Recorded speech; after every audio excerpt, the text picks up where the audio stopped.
Hey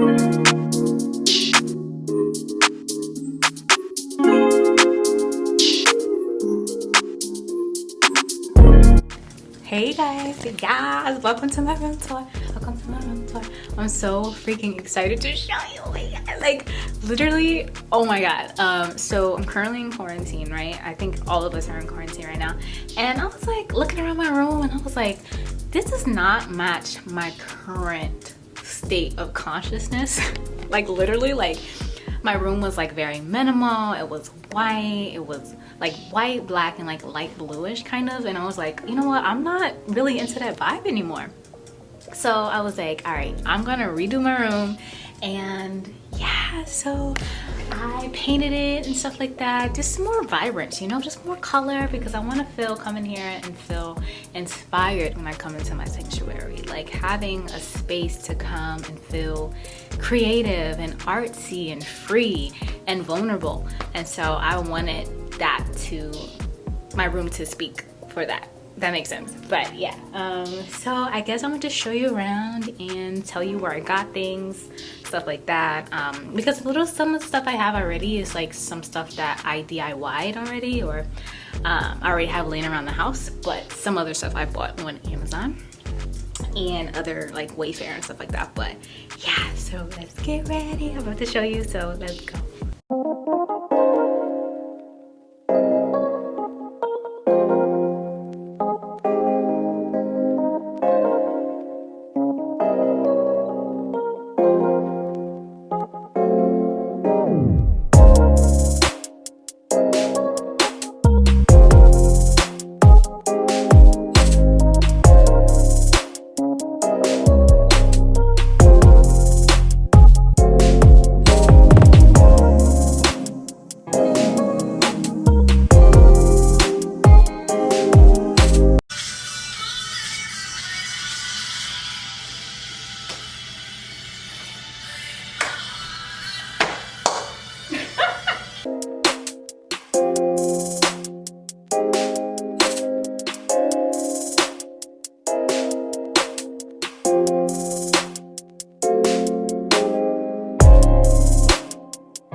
Feel like nobody else, nobody else.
Love me, Matthew? I do. Honestly? Yes. Secretly, but honestly. No more secrets. Here I am, waking up. Here I am, waking up.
let me tell y'all about these shapes that me and my twin flame painted. I love them so freaking much. Like, oh my god, like, oh my god. Okay, so I made a mood board on Pinterest when I saw like these graphics with these like cool ass shapes, and I was like, yo, like, imagine that being on a wall, like a room wall. So I was like, okay. So we outlined it with pencil first, and there's still, you can kind of still see like the pencil marks a little bit, but I really don't mind it. It doesn't matter to me. But we just outlined it, and then we painted it, and we used this cheap ass paint from Michael's. Like, if you've been to Michael's in the paint section, like that 79-cent paint, the 79-cent paint, like literally, and it came out like this, like surprisingly. So it was so dope. But I just love the shape the most. And then like this one is so cute, and I love how like the mirror reflects off of it, so when I wake up in the morning I'm like, yes, color. And then this one right here, we just really wanted to experiment with shapes, nothing too perfect, just be fun with it, you know. And I painted this on an MDF board. I got it from Home Depot for like maybe $4 to $7 on Home Depot, and then I just like freehand the shapes and stuff like that. I think that's really cool. Also, I did this one too. Kind of hit that pretty hard. But yeah, so that one was really fun to do. That was some cheap paint as well. Yeah, so these shapes are so freaking fun, guys. Like, this is me when I wake up, like right here, and then you just wake up until you can just see all of that. I just think it's so freaking dope. Like, oh, it's so dope.